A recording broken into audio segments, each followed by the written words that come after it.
Hello guys, ഇന്നത്തെ video എന്ന് പറയുന്നത് ഇന്നൊരു പട്ടിക്കുഞ്ഞിനെ വീട്ടിലോട്ട് കൊണ്ടുവന്നു കേട്ടോ. അപ്പോൾ അപ്പ ഇന്ന് പോയിട്ട് വന്നപ്പോൾ കൊണ്ടുവന്നതാണ്.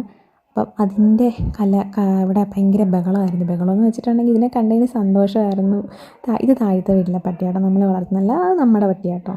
അപ്പം അതിൻ്റെ പേര് ചോട്ടൂന്നാണ്. അപ്പം അതിനാണെങ്കിൽ ഇങ്ങനെ അയച്ചു വിടത്തില്ലാത്തതുകൊണ്ട് അതിനിങ്ങനെ നടക്കണ്ടേ എടുക്കണ്ടേ നടത്തില്ല. ഇതിനെ കാണുമ്പോൾ ഇങ്ങനെ പിടിക്കാനും കളിക്കാനും ഒക്കെ വരും. ഒരു വയസ്സായതേ ഉള്ളൂ കേട്ടോ ചോട്ടൂന്. അപ്പോൾ ഇവരൊക്കെ ഭയങ്കര കൂട്ടാട്ടോ. ഇവനിങ്ങനെ കുറേ കൂട്ടുകാരൊക്കെ ഉണ്ട്. ഇടയ്ക്കിടയ്ക്ക് ഇവനെ കാണാനിങ്ങനെ വരും. ഇവൻ കൂട്ടിലാണ് കിടന്നെങ്കിൽ ഇവന് കുറേ കൂട്ടുകാരൊക്കെ ഉണ്ട്. ഇനി 2 പട്ടികളുണ്ട് കേട്ടോ താഴെ വീട്ടിൽ. അപ്പം അവരിങ്ങനെ ഇടയ്ക്ക് വരും അഴിച്ചു വിടുമ്പം. അന്നേരം വരുമ്പോഴത്തേനും ഇവനിങ്ങനെ കാണും. അപ്പോൾ ഇവനെ നല്ല പരിചയമാണ്.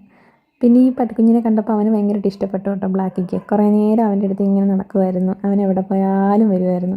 അങ്ങനെ കുറേ നേരം അവർ കളിച്ചു കേട്ടോ. ചോട്ടൂനാണെങ്കിൽ എങ്ങനെ ചെയ്യേണ്ടത് നടത്തില്ല. ചോട്ടു ഇങ്ങനെ അടുത്ത് വരും, അപ്പം തന്നെ ഓടിപ്പോവും. എന്നുവെച്ചാൽ ഈ കുഞ്ഞ് പേടിച്ചിട്ട് ഓടിപ്പോവും. കാരണം കുഞ്ഞിനെ ഭയങ്കര പേടിയാണ്. കുഞ്ഞിങ്ങനെ പേടിച്ച് വിറച്ചിരിക്കുകയായിരുന്നു. കുറേ നേരം എൻ്റെ കയ്യിലിരുന്ന് കേട്ടോ. അത് കഴിഞ്ഞ് കുറേ നേരം ബ്ലാക്കി ഇങ്ങനെ നടന്ന് മണത്തെല്ലാം നോക്കുമായിരുന്നു.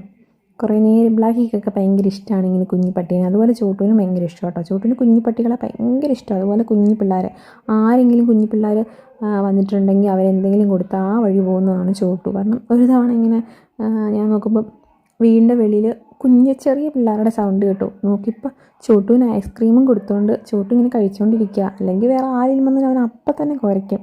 പക്ഷേ ആ പിള്ളേരെ കണ്ടിട്ട് അവൻ കുരച്ചേയില്ല. അവൻ ഐസ്ക്രീമും കഴിച്ചു. അവരെന്തോ ഐസ്ക്രീം മേടിച്ചോണ്ട് വന്നേ. അങ്ങനെ അത് അവനും കൊടുത്തു, അത് കഴിച്ചു. അപ്പം അങ്ങനെയാണ് ചോട്ടു. ഒരു ഐസ്ക്രീമിന് വീഴുന്ന ടീമാണ് ചോട്ടു. മീൻസ് പിള്ളേരെ കണ്ടു കഴിഞ്ഞാൽ. അപ്പം അങ്ങനെ കുറച്ച് നേരം ഇങ്ങനെ ഞങ്ങൾ കളിച്ചു കേട്ടോ. കുറേ നേരം നിങ്ങളുടെ കുറേ നടന്നു. നല്ല രസമായിരുന്നു. എനിക്ക് ഭയങ്കര ഇഷ്ടമാണ് കേട്ടോ പട്ടീനെയും പൂച്ചേനെയും കിളികളെയും ഒക്കെ ഭയങ്കര ഇഷ്ടമാണ്. അപ്പോൾ ഒരു പൂച്ചയും ഉണ്ടായിരുന്നു കേട്ടോ. പൂച്ചേൻ്റെ വീഡിയോ എടുക്കാൻ പറ്റിയില്ല. അവളെ ഇങ്ങനെ ഇടയ്ക്കിടയ്ക്ക് ഞാൻ വീഡിയോക്കകത്ത് കാണിക്കാറുള്ളൂ അല്ലേ. അപ്പോൾ അവളുണ്ടായിരുന്നു. അവളിങ്ങനെ ഈ പട്ടിക്കുഞ്ഞ് വന്നപ്പോൾ ഇതിൻ്റെ അടുത്തൊക്കെ വന്ന് നോക്കുന്നൊക്കെ ചെയ്തു. പേടിയാണ്, എന്നാലും വരുന്നുണ്ടായിരുന്നു. അങ്ങനെ കുറേ നേരം ഇങ്ങനെ ഇവരുടെ കളിയൊക്കെ ആയിരുന്നു. ബ്ലാക്ക് ഇങ്ങനെ തന്നെ പുറം നടക്കുമായിരുന്നു. ചോട്ടുവിനെ കുറച്ച് നേരം അഴിച്ചു വിട്ടിട്ട് അപ്പം തന്നെ കയറ്റി കേട്ടോ. അല്ലെങ്കിൽ അവനിങ്ങനെ ബഹളം വെച്ചുകൊണ്ട് നടക്കും. അങ്ങനെയായിരുന്നു. പിന്നെ വൈകുന്നേരമൊക്കെ ആയപ്പോഴത്തേന് ചോറ് കഴിക്കാൻ ചെന്നപ്പോഴത്തേന് ചോറ് അഴുക്കായിപ്പോയി.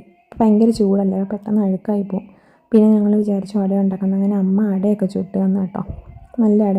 എനിക്ക് അടയൊക്കെ ഭയങ്കര ഇഷ്ടം കേട്ടോ. പണ്ടൊക്കെ ഞാൻ ചെറുപ്പത്തിൽ എൻ്റെ കൂട്ടുകാരുടെ തറവാട്ട് വീട്ടിൽ പോകുമ്പം അവിടെ ഒരു മുത്തശ്ശിയുണ്ട്. മുത്തശ്ശി നല്ല പ്രായമാണ്. നല്ല പല്ലൊന്നുമില്ല. കാണുന്ന കാലം മുതലേ പല്ലൊന്നുമില്ല. ഇപ്പോഴും ഇല്ല കേട്ടോ ആൾക്ക്.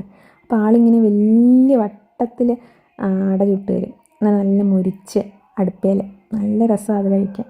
അപ്പം അതൊക്കെ ഭയങ്കര ഇഷ്ടം കേട്ടോ. നല്ല ഓർമ്മകളതൊക്കെ. പിന്നെ ഞാൻ കുറച്ച് കടല വറുത്ത് കഴിച്ചു കേട്ടോ. പിന്നെ മുട്ടയും കായും പുഴുങ്ങി അത് അനിയന്മാർക്കായിരുന്നു. അപ്പോൾ അത്രേ ഉള്ളൂ. കാണാം.